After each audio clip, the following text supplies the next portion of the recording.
Semuanya itu berrelevan dengan kehadiran dari ijazah ini. Kalau ijazah ini tidak hadir, ya untuk apa saya jawab? Karena kan jadi tidak nyambung ya. Isi sumpahnya saya juga kan didampingi oleh para kuasa hukum saya ya.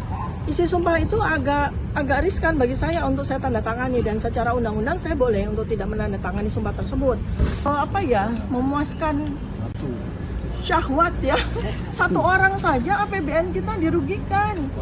Ya sementara ada narapidana berkeliaran nggak diproses. Ya ada yang namanya Sylvester Matutinga itu sudah terpidana, sudah inkrah, yang harusnya segera diproses malah dikasih jabatan komisaris. Bagaimana negara ini ya? Dan ada satu lagi juga, dugaan banyak orang ini ya, ini penting sekali untuk saya sampaikan sebelum saya masuk ya. Dugaan banyak orang, banyak ahli, banyak analis ya, bahwa kita duga bahwa justru sekarang itu isu ini bergeser menjadi upaya delegitimasi terhadap Presiden Prabowo Subianto. Artinya kalau seandainya jadi nih 12 tokoh ini dikriminalisasi dengan laporan polisi yang tidak jelas seperti itu, berarti Presiden lemah. Berarti Presiden lemah secara hukum, tidak mampu untuk menguasai kepolisian. Itu kan yang terjadi sekarang ini, kita melihat tendensinya. Jadi sengaja untuk digeser, bukan untuk lagi melayani syahwat dari satu orang itu saja, tapi dugaan banyak orang itu juga bertendensi untuk mendelegitimasi Presiden Prabowo Subianto ya. Ini apa yang bisa saya sampaikan ya untuk pagi ini, nanti saya akan lanjutkan ya pas makan siang ya. Ada apa aja persiapannya? Oh persiapannya ya.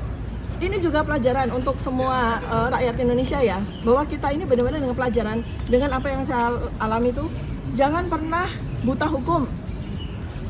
Kita semua tuh harus melek hukum, dan kita juga harus melek teknologi ya.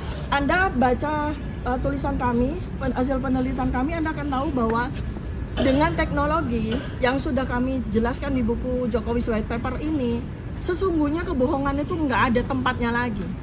Ya, kebohongan nggak ada, orang bisa bohong. Jadi kalau ada orang yang masih mau berbohong dan masih kepengen berbohong, itu orang itu kudet, jadul. Karena dengan teknologi digital forensik, teknologi metakognisi yang saya jelaskan di sini ya, bahkan lie detektor aja udah nggak butuh loh. Karena dengan ilmu metakognisi yang saya jelaskan, neurokognisi yang saya jelaskan itu, orang bohong itu ketahuan kok dari mulutnya ketika dia bicara, dari narasinya ketika dia bicara. KKN 1983 lalu KKN awal 1985 itu udah jelas ya. Nah, kenapa demikian? Ada alasan, karena bisa masukkan orang-orang yang nggak jelas ini melapor. Tadinya 5, betul kan? Tadinya 5, sekarang yang 2 sudah tahu diri, karena nanti bakal ada serangan balik dari kita. Kalau ini tidak terbukti, saya jamin orang-orang itu akan masuk penjara. Saya jamin. Itu. Jadi jangan dianggap enteng ini bukan permainan, ini penegakan hukum. Ya kan? Melapor seenaknya sendiri nggak ada. Dan satu hal lagi, ya kan? Pemanggilan yang sekarang ini beda lagi. Tadinya itu pemanggilan yang awal itu adalah peristiwa 26 Maret. 26 Maret. Sekarang 22 Januari. Padahal dalam hal ini Roy Suryo, Untifa, terus Rismon itu nggak ada hubungannya dengan tanggal itu. Jakarta Pusat lagi kapan ke Jakarta Pusat? Ya itu tidak benar. Karena dari awal itu dilaporkan dengan nama inisial dan itu disebutkan oleh lawyernya. Bahkan disebutkan nama-nama itu dan nama-nama itulah dipanggil semua. Roy Suryo dipanggil, ya itu inisial itu. Kok tiba-tiba sekarang dikatakan peristiwanya? Nah ini kebohongan lagi. Akan memberikan kesaksian selaku ahli dari telematika dalam perkara yang lain. Saya diminta oleh kepolisian untuk menjadi ahli. Ya, jadi artinya ahli beneran di sini saya mensupport sahabat saya Dr. Tifa. Moga-moga apa yang dilakukan sama seperti saran-saran dari Pak Al-Katiri tadi bisa dilaksanakan dengan baik. Dan yang paling penting adalah dalam surat itu tanggalnya adalah 22 Januari. Itu saja. Oh iya, tapi jangan demo, tapi mengadukan. Oke ya. Ya. Kapolri nggak? Audiensi dengan Kapolri soal ijazah palsu. Urusan jadwal pemeriksaan ya, saya sudah ikuti dengan patuh ya. Ada 79 pertanyaan, tapi satu pertanyaan ada A, B, C, D, E, F, G hanya. Jadi cukup banyak ya. Tadi saya tidak terhitung karena pertanyaan dan saya jawab yang nomor 1 tuh begini. Jadi saya punya jawaban dengan syarat. Saya akan menjawab pertanyaan yang disampaikan dengan syarat ijazah asli atau ijazah dari Joko Widodo ada di meja ini, saya bilang gitu. Nah ternyata ada sebuah jawaban yang bikin saya surprise, karena ternyata kata pemeriksa saya itu sampaikan bahwa ijazah itu sudah tidak ada lagi di Polda Metro Jaya, dan itu tidak pernah disampaikan kan kepada khalayak, kita semua tidak tahu. Dan posisi dari ijazah itu sekarang ada di Mabes. Berarti tadi nggak Ada di sempat Mabes ditunjukin ya, dan sedang atau sudah dilakukan uji forensik, lab forensik gitu.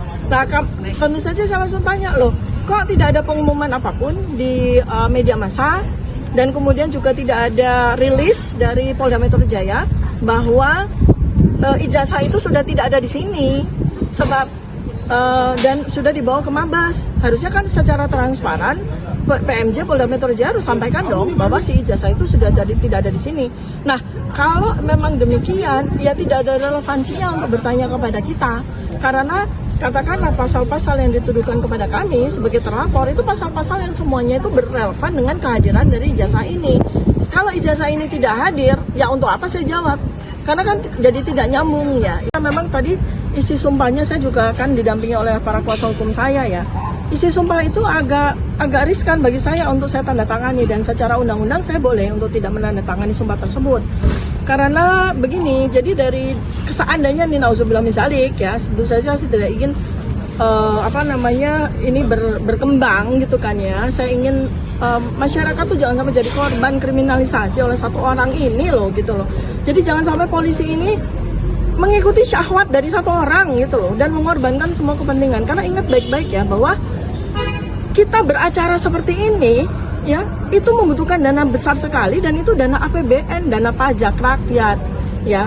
Dan ketika kemudian setiap hari tambah lagi orang yang diperiksa, itu berapa banyak dan sampai berapa lama, itu ya yang saya sayangkan di dalam. Padahal persoalannya kan sangat sederhana. Pak Joko Widodo punya nggak sih ijazah? Ya kan? Kalau memang katanya itu sudah disampaikan ke Polda Metro Jaya, itu ijazahnya asli apa tidak? Kami sebagai saya terutama RRT ya, Roy Rismond dan Tifa, kami punya ilmu untuk melakukan membantu polisi, membantu masyarakat untuk memverifikasi dengan ilmu kami apakah ijazah yang katanya itu disita oleh Polda Metro Jaya itu identik atau otentik atau asli atau tidak gitu kan, sederhana. Jadi kami pun juga bisa menyampaikan kepada masyarakat.